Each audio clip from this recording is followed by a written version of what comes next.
챕터 10. 나쁜 습관도 즐겁게 고칠 수 있을까? 2012년 말 나는 이스탄불에서 가장 유명한 거리인 이스티클랄 카데시에서 몇 블록 떨어진 낡은 아파트에 앉아 있었다. 나흘간의 터키 여행 중이었고 가이드였던 마이크는 몇 발자국 떨어진 곳에 놓인 해진 암체어에서 쉬고 있었다. 사실 마이크는 진짜 가이드는 아니었다. 그는 미국 메인주 출신으로 터키에서 산 지 5년째에 접어든 친구인데 내가 이 나라에 온다고 하자 선뜻 나서서 구경을 시켜주겠다고 했다. 어느 날 밤 나는 마이크와 함께 그의 터키인 친구들이 주최한 저녁 식사에 초대를 받았다. 모인 사람들은 7명이었고 최소 하루 한 갑의 담배를 피우는 그들 틈에서 나는 유일한 비흡연자였다. 한 터키 친구에게 어떻게 흡연을 시작했냐고 물었다. 뭐든 친구와 함께 시작하는 거지. 친구 하나가 담배를 피우면 같이 피우게 되잖아. 그런데 대화 중 놀랍게도 그 방 안에 있었던 사람들의 절반 정도가 담배를 가까스로 끊었던 시기가 있었다는 것을 알게 되었다. 마이크는 한때 몇 년간 비흡연 상태였던 적이 있었고 이번에도 그는 담배를 끊겠다고 선언했다.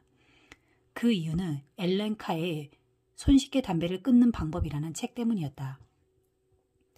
이 책은 흡연의 정신적 무게에서 나를 자유롭게 해주고 있어.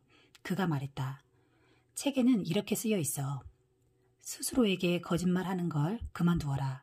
당신은 자신이 정말은 흡연을 원하지 않는다는 걸 알고 있다. 흡연을 즐기지 않는다는 것도 알고 있다. 이 문장은 더 이상 내가 희생자가 아니라는 기분을 느끼게 해줘. 그리고 더는 담배를 필요로 하지 않는다는 걸 깨닫게 해준다고. 나는 한 번도 흡연을 시도해본 적이 없었지만 나중에 호기심이 일어 그 책을 봤다. 저자가 흡연자들의 흡연 욕구를 제거하고자 제시한 전략은 흥미로웠다. 그는 흡연과 연결된 각각의 신호를 체계적으로 재구성하고 거기에 새로운 의미를 부여했다. 예를 들면 그는 이런 식으로 말한다. 당신은 뭔가를 그만뒀다고 생각하지만 사실은 어느 것도 그만둔 것이 아니다. 담배는 당신에게 아무것도 아니기 때문이다. 당신은 흡연이 사회생활에 필요한 것이라고 생각하지만 실제로는 그렇지 않다. 당신은 담배를 한 대도 피우지 않아도 사람들과 잘 어울릴 수 있다. 당신은 흡연이 스트레스를 경감시킨다고 생각하지만 실제로는 그렇지 않다. 흡연은 당신의 신경을 이완시키는 것이 아니라 파괴한다. 당신은 흡연이 휴식이라고 생각하지만 실제로는 그렇지 않다. 몸과 마음이 건강해야 진정한 휴식을 취할 수 있다. 저자는 이런 문장들을 계속 반복한 후 이렇게 말한다. 당신의 마음속에서 담배를 치워버려라. 당신은 아무것도 잃지 않을 것이다. 그리고 건강, 에너지, 돈뿐만 아니라 자신감, 자기존중, 자유, 무엇보다 그 과정에서 삶의 질이라는 놀랍고도 긍정적인 결과를 얻을 것이다. 이 책의 마지막 장을 읽을 때쯤이면 흡연은 세상에서 가장 터무니없는 일로 여겨진다. 더 이상 흡연이 어떤 이득도 가져다 주지 않는다고 생각되면 담배를 피울 이유도 없어진다. 이는 두 번째 행동 변화 법칙을 반대로 뒤집은 것이다. 매력적이지 않게 만들어라. 지금 이 아이디어가 지나치게 간단해 보인다는 건 알고 있다. 그저 마음을 바꾸는 것으로 담배를 끊을 수 있다는 말 아닌가. 하지만 좀 더 설명을 들어보라. 당신이 게임을 하는 진짜 이유. 행동의 바탕에는 일단 표면적으로는 열망이 자리하며 더 깊은 곳에는 동기가 있다. 나는 종종 이런 식으로 뭔가를 하고 싶은 열망을 표현한다. 타코를 먹으러 가고 싶어. 왜 타코가 먹고 싶으냐고 누군가가 묻는다면 아마도 내가 살기 위해 음식이 필요하기 때문이지 라고 말하지는 않을 것이다. 하지만 진실은 이렇다. 마음속 어딘가에 나는 살아남기 위해 먹어야 하므로 타코를 먹겠다는 동기가 있다. 내 열망이 타코라는 특정한 대상에 있다 해도 기저에 깔린 동기는 음식과 물을 섭취하는 것이다. 그런 동기들에는 다음과 같은 것들이 있다. 에너지를 아낀다. 음식과 물을 획득한다. 사랑을 찾고 후손을 남긴다. 다른 사람들과 연결되고 유대를 맺는다. 사회적 인정과 포용을 얻는다. 불확실성을 줄인다. 지위와 명예를 얻는다. 열망은 이와 같은 동기를 드러낸 것이다. 우리의 뇌는 담배를 피우고 인스타그램을 확인하고 비디오 게임을 하고 싶어하는 욕망을 가지고 진화하지 않았다. 더 깊은 수준에서 우리는 불확실성을 줄이고 불안을 경감시키고 사회적 인정과 포용을 획득하거나 지위를 얻고 싶어한다. 새롭게 만든 자신의 습관을 들여다보라. 그러면 거기에 새로운 동기가 있는 게 아니라 인간 본능 깊숙한 곳에 내재된 동기가 있었음을 알게 될 것이다. 사랑을 찾고 후손을 남긴다는 데이트 앱인 틴더를 이용한다.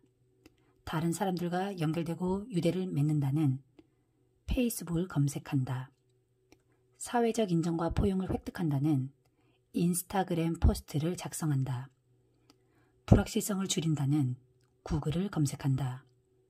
지위와 명예를 얻는다는 비디오 게임을 한다. 우리의 습관은 고대부터 이어져 내려온 욕망의 현대판 해결책이다. 한마디로 오랜 악덕의 새로운 형태다. 인간 행위의 기저에 깔린 동기는 여전히 똑같다. 다만 우리가 행하는 특정한 습관들이 시대에 따라 다를 뿐이다. 여기에 주목할 부분이 있다. 동기의 근원이 같다 해도 이를 해결하는 방식은 수없이 많다. 어떤 사람은 담배를 피움으로써 스트레스가 줄어든다는 것을 배웠을 수도 있다. 또 어떤 사람은 달리기를 함으로써 화를 누그러뜨릴 수 있다는 걸 배울 수 있다. 우리의 현재 습관이 우리 앞에 놓인 문제를 해결하는 최선의 방식이 아닐 수도 있다. 그저 각자가 습득한 방식일 뿐이다. 일단 문제와 관련된 해결책을 찾아내면 우리는 그 행동을 계속하게 된다.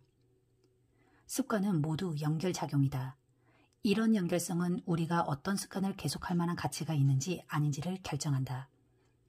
첫 번째 법칙을 논의할 때 다뤘던 것처럼 뇌는 지속적으로 정보를 흡수하고 주변 환경에서 신호들을 찾아낸다. 신호를 받아들이는 매 순간 뇌는 시뮬레이션을 하고 다음에 어떤 일이 벌어질지 예측한다. 1. 신호. 난로가 뜨겁다는 것을 알아차린다. 2. 예측. 난로를 건드리면 화상을 입을 테니 건드리지 말아야지. 1. 신호. 신호등이 초록색으로 바뀌는 것을 본다. 2. 예측. 속도를 올리면 사거리를 통과하는데 무리가 없을 거고 목적지에 더 빨리 갈 거야. 그러니 속도를 올려야지. 우리는 신호를 보고 과거의 경험에 기반해 분류하고 적절한 반응을 결정한다. 이 모든 행동은 순간적으로 일어나지만 습관에는 중대한 역할을 한다. 모든 행동은 예측에 따라 일어나기 때문이다. 인생은 반응으로 이루어지는 것 같지만 실제로는 예측으로 이루어진다. 하루 종일 우리는 지금 막 본 것이나 과거에 잘됐던 일에 기반해 어떻게 행동하는 것이 최선일지 추측한다. 끝없이 다음 순간 어떤 일이 일어날지 예측한다. 우리의 행동은 이런 예측들에 따른 것이다. 다시 말해 우리의 행동은 우리에게 일어난 사건 그 자체, 현실에 따라서가 아니라 그 사건을 어떻게 해석하느냐에 따라 달라진다. 예를 들어 두 사람이 똑같이 담배를 보고도 한 사람은 담배를 피우고 싶어지고 다른 한 사람은 냄새조차 맡고 싶지 않을 수 있다. 따라서 똑같은 신호라 해도 각자의 예측에 따라 좋은 습관이 나타날 수도 나쁜 습관이 나타날 수도 있는 것이다. 습관은 그것들이 어떻게 이루어질지에 대한 예측에 따라 형성된다.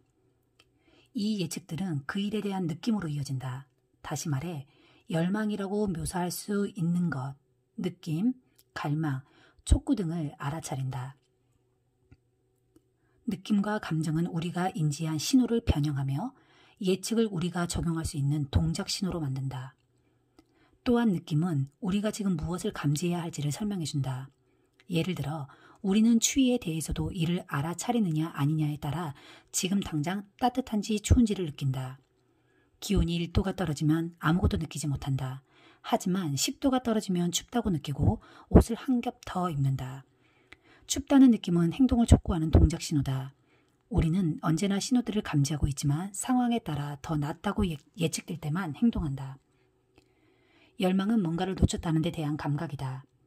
이는 우리의 상태를 바꾸고 싶다는 욕망이다. 기온이 떨어지면 신체가 현재 느끼는 상태와 어떤 상태가 되고 싶은지 사이에 차이가 발생한다. 이렇게 현재 상태와 욕망하는 상태의 차이가 행동의 이유가 된다. 욕망은 지금 내가 어디에 있는지와 미래에 어디에 있고 싶은지의 차이다. 심지어 아주 사소한 행동일지라도 현재와 다르게 행동하고 싶다고 느끼면 동기의 씨앗이 될 수 있다. 음식을 막 먹어치우거나 담배를 피우거나 SNS상을 떠돌아다닐 때 우리가 정말로 원하는 것은 포테이토 칩이나 담배, 좋아요 한 무더기가 아니다. 정말로 원하는 것은 다르게 느끼는 것이다. 우리의 느낌과 감정들은 현재 상태를 유지할지 행동을 변화시켜야 할지를 말해준다. 신경과학자들은 감정과 느낌이 제 기능을 하지 못하면 실제로 결정 능력을 잃는다는 사실을 발견했다.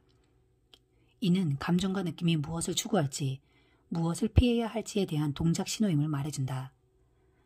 신경과학자 안토니오 다마지오는 이렇게 설명한다. 어떤 대상을 좋아하거나 나쁘다고 여기거나 무관심하게 만드는 것은 감정이다. 요약하면 우리의 특정한 열망과 습관들은 실제 마음속 근간에 자리한 동기들을 다루는 시도다. 어떤 습관이 어떤 동기를 성공적으로 다루면 우리는 그것을 다시 하고자 하는 열망이 생겨난다. 우리는 SNS를 확인하는 것이 사랑받는 감정을 느끼게 해준다거나 유튜브를 보는 것이 불안감을 잊게 해준다거나 같은 예측들을 습득한다. 어떤 습관이 긍정적인 느낌과 연결되면 매력적인지를 잘 파악하면 이를 이로운 방향으로 이용할 수 있다.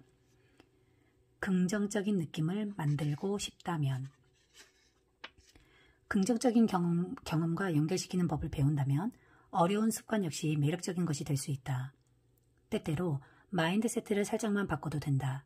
예를 들어 우리는 종종 어떤 날 무슨 일을 해야 할지에 대해 이야기한다. 일찍 일어나 출근해야 해. 영업을 위해 전화를 몇 통 해야 해. 저녁에는 가족을 위해 음식을 만들어야 해 등. 자, 이제 여기서 단어 하나만 바꿔보자. 해야 한다를 해내다로 바꾸는 것이다. 일찍 일어나 출근을 해낸다. 영업을 위해 전화를 몇 통 해낸다.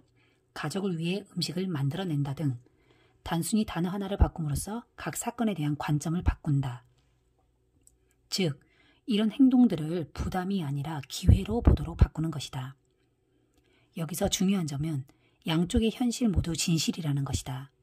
우리는 이런 일들을 해야 하고 그럼으로써 그것들을 해낸다. 그러나 양쪽 중 어떤 마인드세트를 취해야 하는지에 대해서는 다음 이야기를 읽고 생각해보자. 언젠가 휠체어를 사용하는 남자에 관한 이야기를 들은 적이 있다.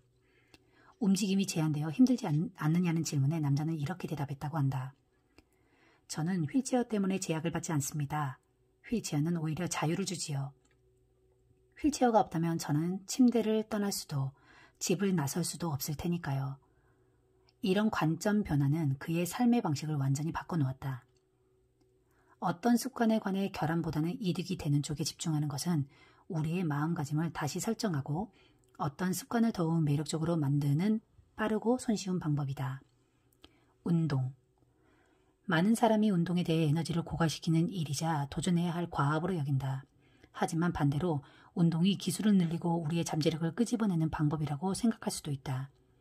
매일 자신에게 아침에 조깅하러 나가야 해 라고 말하는 대신 인내심을 키우고 더 빠르게 달릴 수 있게 해주는 시간이야 라고 말해보자. 돈을 전략하는 것은 종종 희생과 연관된다.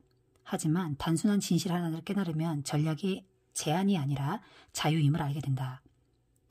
지금 아끼며 사는 것은 미래의 생활 수준을 증가시킨다는 깨달음이다.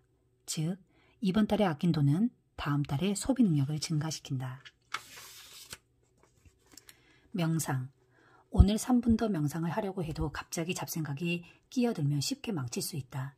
그러나 이런 좌절의 순간을 심호흡을 할 기회로 생각하며 기쁘게 여길 수도 있다. 잡생각은 명상 훈련을 하는 데 필요한 좋은 것이다. 중요한 행사 전의 초조함. 많은 사람이 중요한 프레젠테이션을 하거나 규모가 큰 대회에 나가기 전에 불안해한다. 심하면 호흡이 가빠지고 심박수가 증가하며 흥분이 고조되기도 한다. 이런 느낌들을 부정적으로 받아들이면 신경이 곤두서고 위기를 느낀다. 하지만 긍정적으로 받아들이면 유연하고 감사하게 여기게 된다. 예를 들어 신경이 날카롭다를 지금 흥분돼도 아드레날린이 솟구쳐서 잘 집중할 수 있을 것 같아로 재규정할 수 있다. 이런 마인드세트의 작은 변화는 특정한 습관이나 상황과 관련된 느낌을 마법처럼 바꿀 수 있게 도와준다. 한 단계 더 나아가고 싶다면 동기부여 의식을 만들어보자. 이는 습관을 자신이 즐기는 어떤 것과 연관시키는 연습으로 이렇게 하면 동기부여가 필요한 순간에 그 신호를 이용할 수 있다. 예를 들어 성관계를 하기 전에 늘 같은 음악을 듣는다면 그 행동과 음악을 연관시키기 시작할 것이다. 그 기분을 얻고 싶을 때면 언제든 재생 버튼을 누르기만 하면 된다. 피츠버그 출신의 권투 선수이자 작가인 에드 러티모어는 이런 방법을 특별히 인지한 건 아니지만 유사한 전략을 통해 이득을 봤다. 그는 이를 기이한 자각이라고 불렀다. 그는 이렇게 말했다. 글을 쓰는 동안 헤드폰을 착용한 것만으로 집중력과 주의력이 올라갔다. 음악을 전혀 틀지 않았는데도 말이다. 그는 이 전략을 모르는 상태에서 저절로 훈련이 되었던 것이다. 처음에 그는 헤드폰을 썼고 좋아하는 음악 몇 곡을 들으면서 작업에 집중했다. 그런 일을 5번, 10번, 20번 되풀이하자 헤드폰을 쓰는 것은 자동적으로 집중력을 높이는 일과 관련된 신호가 되기 시작했다. 열망은 자연스럽게 뒤따랐다. 운동선수들은 시합 상태의 마인드세트로 자신을 몰아넣기 위해 이와 유사한 전략들을 사용한다. 야구선수 시절 나는 경기 전에 스트레칭을 하고 투구 연습을 하는 특정한 의식을 갖고 있었다. 이 의식은 모두 10분 정도 걸렸고 나는 매번 같은 방식으로 그 의식을 행했다. 경기하기 위해 몸을 덮이는 것 말고도 이 의식이 중요했던 이유는 나를 올바른 정신 상태로 만들어 주었기 때문이다. 나는 이 사전의식을 경쟁심 및 집중력을 높이는 것과 연관짓기 시작했다. 심지어 사전에 동기부여가 되지 않은 경우에도 이 의례를 행함으로써 시합 상태에 들어갈 수 있었다. 이 전략은 다른 목적에도 얼마든지 적용할 수 있다. 예를 들어 더 행복한 기분을 느끼고 싶다고 말하라. 강아지를 쓰다듬는 것이든 거품 목욕을 하는 것이든 당신을 정말로 행복하게 만들어줄 어떤 것을 찾아라. 그리고 나서 당신이 사랑하는 뭔가를 하기 전에 매번 수행할 짧은 의식을 만든다. 3번 심호흡을 하고 미소 짓는 일 같은 것도 괜찮다. 3번 심호흡을 하고 미소 짓는다. 강아지를 쓰다듬는다. 반복한다. 마침내 당신은 이 심호흡과 미소를 좋은 기분으로 들어가는 의식으로 여기기 시작할 것이다. 행복을 느끼는 것을 의미하는 신호가 되는 것이다. 한번 확립되면 감정 상태를 변화시켜야 할 때 언제든 사용할 수 있다. 직장에서 스트레스를 받는가? 3번 심호흡을 하고 미소를 지어라. 인생이 서글픈가? 3번 심호흡을 하고 미소를 지어라. 습관이 일단 구축되면 신호는 열망을 촉발한다. 심지어 당시의 상황과 조금도 관계가 없다고 해도 말이다. 나쁜 습관의 원인을 찾고 수정하는 것의 핵심은 그것과 관계된 연상 틀을 바꾸는 것이다. 쉽지 않지만 예측을 다시 설계하면 어려운 습관도 매력적인 습관으로 변화시킬 수 있다. 서머리. 나쁜 습관을 버리고 싶다면 2번째 행동 변화의 법칙을 반대로 뒤집어라. 매력적이지 않은 것으로 만들어라. 모든 행동은 표면적인 열망과 내적 동기를 가지고 있다. 우리의 습관은 고대부터 이어져온 욕망을 현대의 방식으로 해결한 것이다. 신호가 같아도 각자의 예측에 따라 좋은 습관이 나타날 수도 나쁜 습관이 나타날 수도 있다. 나쁜 습관을 하지 않았을 때의 이득을 생각하면 더 이상 나쁜 습관을 지속하고 싶지 않다. 습관은 긍정적인 느낌과 연결될 때 매력적인 것이 되고 부정적인 느낌과 연관될 때 매력적이지 않은 것이 된다. 어려운 습관을 행동으로 옮기기 직전에 당신이 좋아하는 일을 할 수 있게 해주는 동기부여 의식을 만들어라. 좋은 습관을 만드는 법. 첫 번째 법칙, 분명하게 만들어라. 1. 습관 점수표를 활용하라. 현재 습관을 써보고 그것들을 인식하라. 2. 실행 의도를 이용하라. 나는 언제, 어디서 어떤 행동을 할 것이다. 3. 습관 쌓기를 이용하라. 현재의 습관을 하고 나서 새로운 습관을 할 것이다. 4. 환경을 디자인하라. 좋은 습관의 신호를 분명하게 눈에 보이게 만들어라. 2번째 법칙. 매력적으로 만들어라. 1. 유혹묶기를 이용하라. 하고 싶은 행동을 해야 하는 행동과 짝지어라. 2. 당신이 원하는 행동이 일반적인 집단에 들어가라. 3. 동기부여 의식을 만들어라. 어려운 습관을 행동으로 옮기기 직전에 좋아하는 뭔가를 하라. 3번째 법칙. 하기 쉽게 만들어라. 네 번째 법칙, 만족스럽게 만들어라. 나쁜 습관을 버리는 법. 첫 번째 법칙, 보이지 않게 만들어라. 신호에 노출되는 횟수를 줄여라. 주변 환경에서 나쁜 습관을 유발하는 신호를 제거하라. 두 번째 법칙, 매력적이지 않게 만들어라. 1. 마인드세트를 재구축하라. 나쁜 습관을 피했을 때 얻을 이익에 초점을 맞춰라. 세 번째 법칙, 하기 어렵게 만들어라. 네 번째 법칙, 불만족스럽게 만들어라. 파트 4. 세 번째 법칙, 쉬워야 달라진다. 챕터 11. 1만 시간의 법칙은 틀렸다. 플로리다 대학교의 제리 율스만 교수는 영화사진 수업 첫날 학생들을 두 집단으로 나눴다. 강의실 왼쪽에 있던 학생들은 양적 집단이라고 이름을 붙여줬고 이들은 수행할 과제의 양만으로 평가를 받기로 했다. 강의 마지막 날 율스만은 이 학생들이 제출한 사진의 양만 봤다. 즉 과제 사진 100장을 제출하면 A, 90장을 제출하면 B, 80장을 제출하면 C 이런 식으로 학점을 매겼다. 반대로 강의실 오른쪽에 있던 학생들은 질적 집단으로 이름 붙여졌다. 이들은 과제의 질만 평가받았다. 한 학기 동안 오직 한 장의 사진만 과제로 제출했는데 이 사진 한 장의 질적 완성도에 따라 학점을 받았다. 학기 말에 율스만은 가장 완성도 높은 사진들이 양적 집단에서 나왔다는 것을 보고는 놀라움을 금할 수 없었다. 한 학기 동안 이 학생들은 수없이 사진을 찍고 구도와 조명을 실험해보고 다양한 인화 방법을 테스트해보면서 수많은 실수를 통해 배워나갔다. 수백 장의 사진을 만들어내는 과정에서 이들의 기술이 놀라울 정도로 향상됐다. 반대로 질적 집단은 사진의 완성도에만 매달렸다. 결국 이들은 입증되지 않은 이론들이나 보통 수준밖에 안 되는 사진에는 노력을 기울이지 않았다. 이렇듯 섣부르게 접근하면 변화를 위한 최선의 방법을 찾아내지 못하고 수렁에 빠지게 된다. 예를 들면 살을 빼는 가장 빠른 방법, 근육을 키우는 최고의 프로그램, 완벽한 부업 아이디어만을 찾는 것이다. 행동을 취하지는 않고 최선의 접근법을 생각해내는 데만 몰두한다. 이 최선에 대해 볼테르는 이렇게 말했다. 최선은 선의 적이다. 이 말은 동작과 실행 사이의 차이를 말해준다. 이 두 가지 개념은 유사하게 들리지만 결코 같지 않다. 동작은 계획을 세우고 전략을 확립하고 배우는 것이다. 좋은 일이지만 결과를 만들어내지는 않는다. 반대로 실행은 행위로서 결과를 도출한다. 예를 들어 내가 쓰고자 하는 기고문에 대해 20여 가지 아이디어를 냈다면 이것은 동작이다. 그러나 실제로 앉아서 기고문을 쓰고 있다면 이것은 실행이다. 더 나은 다이어트 계획을 검색하거나 그 주제에 대해 책을 몇 권 읽는 것은 동작이다. 하지만 건강한 음식을 실제로 먹는다면 이것은 실행이다. 동작은 유용하지만 결코 그 자체로 결과를 만들어내지는 않는다. 개인 트레이너에게 몇 번 문의를 하느냐는 중요하지 않다. 동작은 몸매를 만들어주지 않는다. 오직 운동을 하는 실행만이 결과를 얻을 수 있다. 동작이 결과로 이어지지 않는다면 왜 우리는 그렇게 행동할까? 실제로 계획이 필요하거나 더 많이 배워야 하기 때문에 동작이 필요할 때도 있다.